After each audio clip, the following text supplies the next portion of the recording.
गांव था, चंद्रपुर। चारों ओर फैले खेत, पीपल के पेड़ और कच्चे रास्ते। गांव के बाहर एक पुराना तालाब था, नीलसर। कहते हैं उस तालाब ने कई राज अपनी गहराई में छुपा रखे थे। इसी चंद्रपुर गांव के एक कोने में मिट्टी और फूस से बनी एक छोटी सी झोपड़ी थी। वहीं रहती थी सावित्री, बेटियों के लिए नफरत भरी हुई थी। दोपहर का समय था।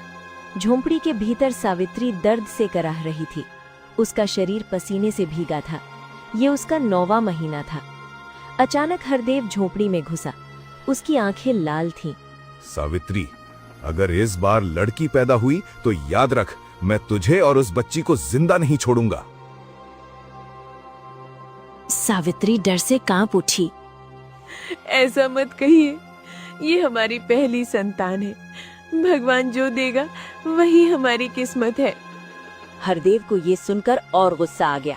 उसने झटके से सावित्री का गला दबा दिया। मुझे भगवान नहीं चाहिए, मुझे बेटा चाहिए। तभी सावित्री के पेट में असहनीय दर्द उठा। मेरा पेट बहुत दर्द हो रहा है, दाई को बुलाइए। हरदेव बाहर निकला, लेकिन झोपड़ी के बाहर सब कुछ सुन रही थी धाई माँ गौरीबाई। जन्म और मौत के बीच कुछ देर बाद झोपड़ी में एक मासूम किलकारी गूंजी। एक बेटी ने जन्म लिया था। सावित्री ने बच्ची को देखा और उसकी आंखों से आंसू बह निकले। नहीं, मेरी बेटी। तभी हरदेव अंदर आया। क्या हुआ? गौरीबाई ने भारी आवाज में कहा, बेटी हुई है। ये सुनते ही हरदेव की आंखों में हैवानियत उतर आई। उसने बच्ची को उठाया और उसका गला दबाने लगा। नहीं, भगवान के लिए मेरी बेटी को मत मारो। मैं इस बोझ को नहीं पालूंगा। अगर तू इसे मारेगा तो गांव वाले तुझे जिंदा जला देंगे। हरदेव रुका, फिर बोला, ठीक है, इसे जहर देकर मारूंगा, कोई शक नहीं करेगा। हरदेव जैसे ही बाहर गया, गौरीबाई ने झोंपड़ी का दरवाजा बंद कर दिया। डर मत बेटी, तेरी बेटी मरेगी नहीं। लेकिन कैसे? गौरीबाई ने मंत्र पढ़ना शुरू किया। हवा तेज चलने लगी, दिया कांपने लगा और देखते देखते वो मासूम बच्ची एक गाय में बदल गई।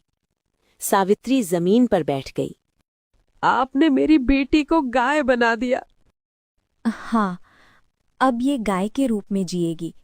18 साल पूरे होने पर अगर इसका पिता इसे दिल से बेटी मानेगा तो ये फिर इंसान बन जाएगी। सावित्री रोती रही, लेकिन उसकी बेटी जिंदा थी। हरदेव लौट कर आया।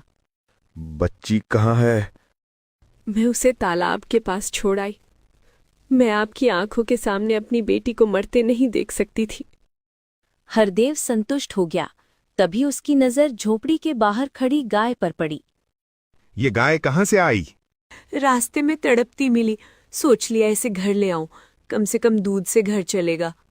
ठीक है, गाय रख लेते हैं। और यहीं से शुरू हुई गाय बनी बेटी की 17 साल लंबी पीड़ा। हरदेव ने उस दिन पहली बार उस गाय को ध्यान से देखा। सफेद चमकदार शरीर, बड़ी बड़ी शांत आंखें और चेहरे पर अजीब सी मासूमियत। उसे क्या पता था कि वही गाय उसकी अपनी बेटी है। ठीक है, इसे बांध दो, कल से इसका दूध निकालेंगे। सावित्री का दिल रो रहा था। वो गाय के पास गई और धीरे धीरे उसके सिर पर हाथ फेरते हुए बुदबुदाई, माफ कर देना बेटी, मैं तुम्हें इंसान की जिंदगी नहीं दे पाई।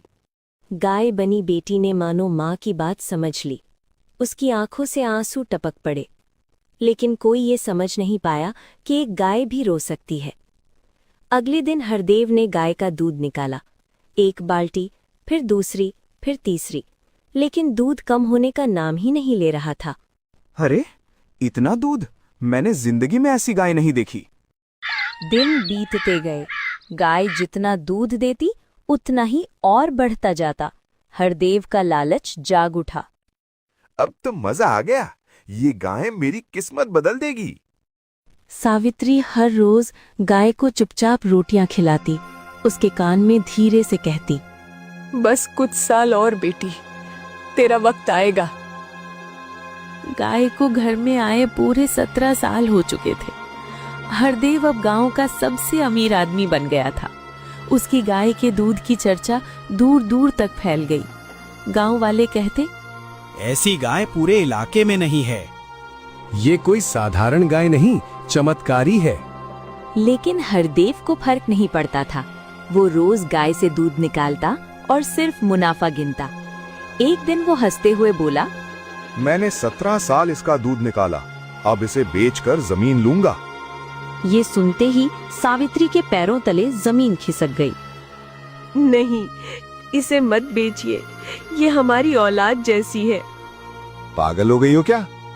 ये बस एक गाय है। गाय बनी बेटी सब सुन रही थी। उसका दिल अंदर ही अंदर टूट रहा था। कब खत्म होगी ये पीड़ा? उसी दिन 2 व्यापारी आए। हम इस गाय के बदले 50 सोने के सिक्के देंगे। दूसरा बोला, मैं 80 दूंगा। हरदेव की आंखें चमक उठी। नहीं, अब ये गाय जमींदार को ही बेचूंगा, वो और ज्यादा देगा। सावित्री गिड़गिड़ाती रही, लेकिन हरदेव का दिल पत्थर बन चुका था। गाय बनी बेटी ने आखिरी बार अपनी माँ की तरफ देखा। उसकी आंखों से आंसू बहते रहे। उस रात आसमान में अजीब सी बेचैनी थी। हवा तेज चल रही थी। गाय ने पहली बार मन ही मन प्रार्थना की, हे भगवान, अब और नहीं, या तो मुझे इंसान बना दो या इस पीड़ा को खत्म कर दो। उसे नहीं पता था कि अब उसका समय नजदीक है। अगली सुबह हरदेव ने अपना फैसला पक्का कर लिया। उसने रस्सी से गाय को बांधा और बिना सावित्री की तरफ देखे बोला, आज इसे रुद्रगढ़ के जमींदार केशव नाथ के पास ले जाऊंगा। अब इस गाय का समय पूरा हो गया है। सावित्री रोती रही, गिड़गिड़ाती रही, लेकिन हरदेव का दिल नहीं पसीजा। गाय बनी बेटी सब समझ रही थी। उसे आज पहली बार ये एहसास हुआ कि शायद अब वो अपनी माँ को दोबारा कभी न देख पाए। रुद्रगढ़ का हवेली जैसा घर पत्थर की ऊंची दीवारों से घिरा हुआ था। हरदेव गाय को लेकर अंदर पहुंचा। जमींदार साहब, ये कोई साधारण गाय नहीं है। ये जितना दूध देती है उतना ही बढ़ता जाता है। केशव नाथ की आंखों में चमक आ गई। मुझे वैद्य ने गाय के दूध की सलाह दी है। बताओ, इसके बदले क्या चाहिए? 1 बीघा जमीन। थोड़ी देर सोचने के बाद केशव नाथ मान गया। कागजात हाथ में आते ही हरदेव का चेहरा खुशी से चमक उठा। अब ये गाय आपकी हुई। गाय बनी बेटी की आंखों से आंसू बहने लगे। नया मालिक, नई तकलीफ। जमींदार की पत्नी धनिया देवी को गायों से सख्त नफरत थी। इसे घर के बाहर ही रखना और इसका सारा काम माधव करेगा। माधव, जमींदार का बेटा, सीधा साधा लेकिन सौतेली माँ का सताया हुआ। मुझे गायों की देखभाल नहीं आती माँ। बहाने मत बना, आज से यही तेरा काम है। माधव की आंखों में आंसू भर आए। वो चुपचाप गाय को लेकर घने जंगल की ओर चला गया। जंगल के किनारे एक पेड़ के नीचे माधव बैठ गया और फूट फूट कर रोने लगा। कोई मेरी बात नहीं समझता, मैं बोझ हूं सबके लिए। गाय बनी बेटी उसे चुपचाप देख रही थी। अचानक उसकी आंखों से भी आंसू गिरने लगे। माधव चौंक गया। अजीब है, मैं रो रहा हूं तो तुम क्यों रो रही हो? उसने गाय के सिर पर हाथ फेरा। चलो घास खा लो। 1 साल बाद 1 साल बीत गया। माधव की जिंदगी और भी मुश्किल हो गई। एक दिन गलती से उससे धनिया देवी की कीमती चूड़ियां टूट गईं। तूने मेरी चूड़ियां तोड़ दी। धनिया देवी चिल्लाई और उसे बेरहमी से पीटा। माधव टूट चुका था। वो रात को गाय को लेकर सीधे नीलसर तालाब की ओर चला गया। अब और नहीं, मैं ये जिंदगी नहीं जी सकता। वो तालाब में कूदने ही वाला था कि अचानक, रुको, तुम इतनी आसानी से मर नहीं सकते। उसने पीछे मुड़कर देखा। गाय उसे देख रही थी। और फिर, मैं गाय नहीं हूं, मैं एक लड़की हूं जो 17 साल से इस रूप में जी रही है। माधव के पैरों तले जमीन खिसक गई। माधव का शरीर कांप रहा था। उसने कई बार अपनी आंखें मली, उसे लगा शायद वो सपना देख रहा है। नहीं, ये कैसे हो सकता है? एक गाय इंसानों की तरह बोल रही है। गाय बनी लड़की ने गहरी सांस ली। मुझे खुद यकीन नहीं हुआ था, लेकिन आज जब तुम मरने जा रहे थे तो मेरी आत्मा चुप नहीं रह सकी। फिर उसने अपना पूरा सच माधव को बताया। चंद्रपुर गांव, माँ सावित्री, पिता हरदेव, ढाई माँ गौरीबाई का जादू और 17 साल की पीड़ा। माधव की आंखों से आंसू बहने लगे। मैं समझता था कि मैं ही सबसे दुखी हूं, लेकिन तुम्हारा दर्द मुझसे कहीं बड़ा है। मैं अब और इस रूप में नहीं रहना चाहती, लेकिन मुझे नहीं पता कि मैं इंसान कैसे बनूं। माधव कुछ देर चुप रहा, फिर बोला, मेरी माँ, मेरी असली माँ सावित्री है। वो चंद्रपुर में रहती है। शायद वही कोई रास्ता जानती हो। गाय घबरा गई। नहीं, अगर मैं वहां गई तो मेरे पिता मुझे पहचान लेंगे और फिर से बेच देंगे। मैं अकेला जाऊंगा। मैं तुम्हें इस हाल में नहीं छोड़ सकता। अगली सुबह माधव चंद्रपुर पहुंचा। सावित्री झोपड़ी के बाहर पत्थर सी बैठी थी। आंखों में सोनापन था। माँ, सावित्री ने चौंक कर देखा। तुम कौन हो बेटा? आपकी बेटी जो गाय के रूप में है, वो मेरे पास है। ये सुनते ही सावित्री के हाथ कांपने लगे। क्या सच में? माधव ने सब कुछ बता दिया। सावित्री रो पड़ी। मैंने ढाई माँ से पूछा था। उन्होंने कहा था, जब तक उसका पिता उसे दिल से बेटी नहीं मानेगा, वो इंसान नहीं बन सकती। लेकिन वो आदमी कभी नहीं बदलेगा। किस्मत उसे वहां ले जाएगी जहां उसे झुकना ही पड़ेगा। उसी शाम ढाई माँ गौरीबाई अचानक हरदेव के सामने आ गई। तूने बहुत पाप किया है। तेरी बेटी जिंदा है और तूने उसका जीवन बेच दिया। लेकिन तभी उसके सीने में तेज दर्द उठा। ये क्या हो रहा है? तेरी मृत्यु पास है। अगर बचना चाहता है तो अपनी बेटी को दिल से पुकार और उसी के हाथ से पानी पी। मैं बेटियों से नफरत करता हूं। तो मरने के लिए तैयार रह। और वहां से चली गई। हरदेव तड़पता रहा। पुकार। आखिरकार मौत के डर से उसका घमंड टूट गया। अगर मेरी बेटी जिंदा है तो वो मेरे पास आसमान में तेज रोशनी फैली। गाय का शरीर बुरी तरह कांपने लगा। उसकी आंखों से आंसू बह रहे थे, लेकिन वे आंसू अब इंसान जैसे थे। वो मुझे बुला रहा है।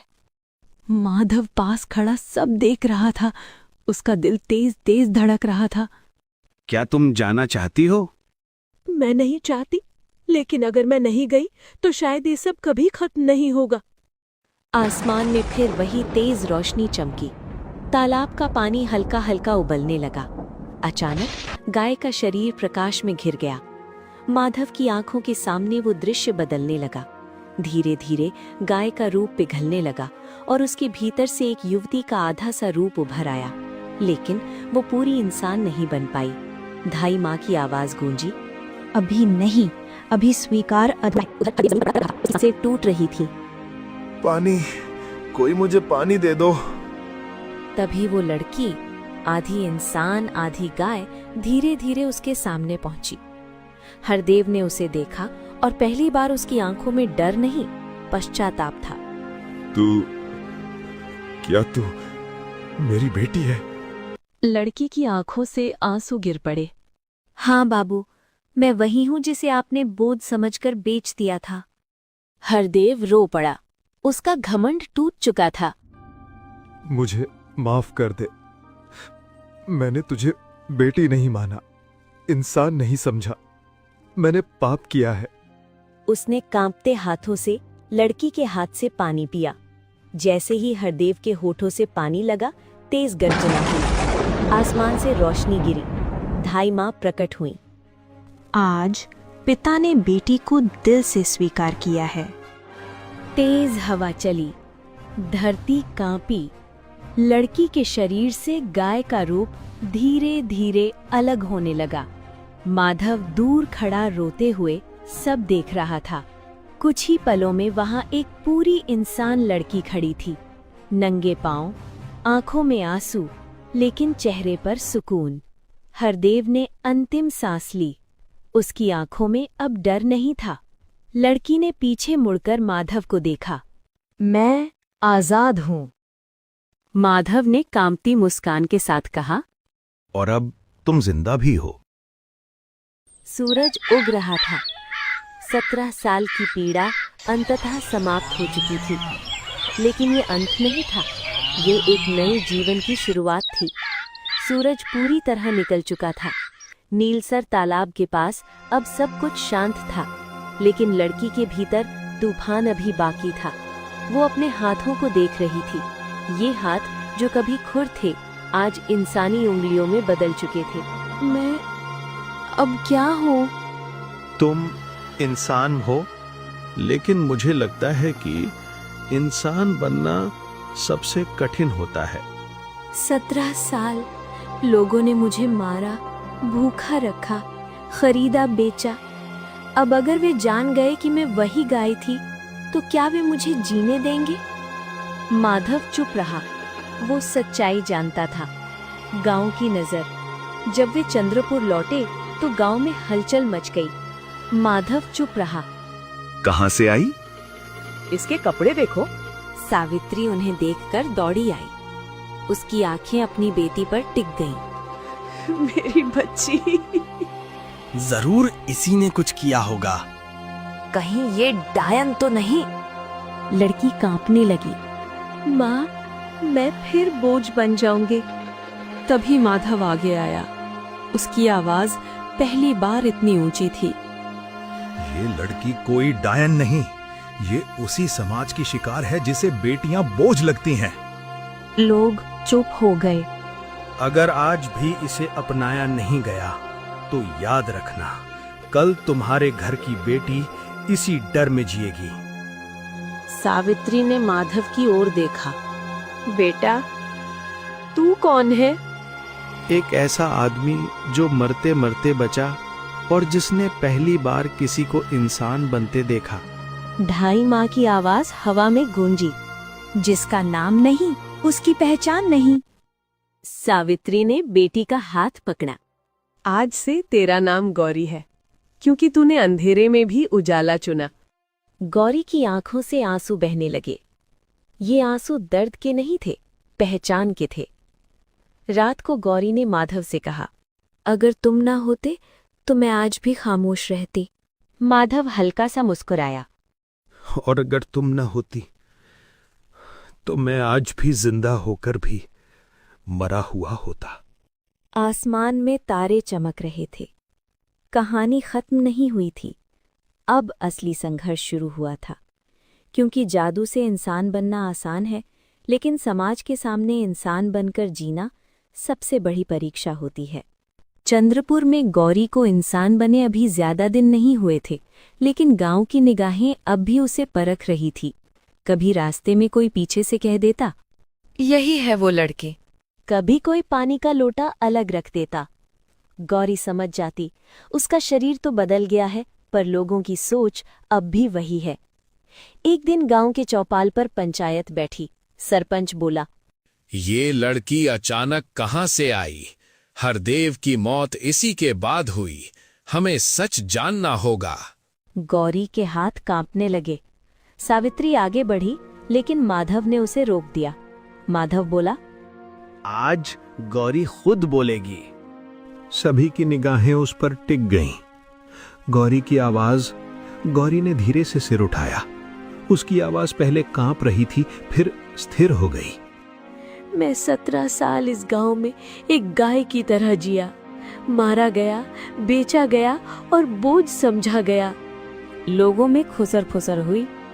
मैं डायन नहीं हूँ, मैं उसी सोच की शिकार हूँ जो बेटियों को किस्मत नहीं, सजा मानती है। उसने सरपंच की आंखों में देखा। अगर अपराध है तो ये है कि मैंने जिंदा रहने की कोशिश की। चौपाल में सन्नाटा छा गया। पहली स्वीकृति। भीड़ के पीछे से एक बूढ़ा आदमी बोला, गलती हमारी भी है।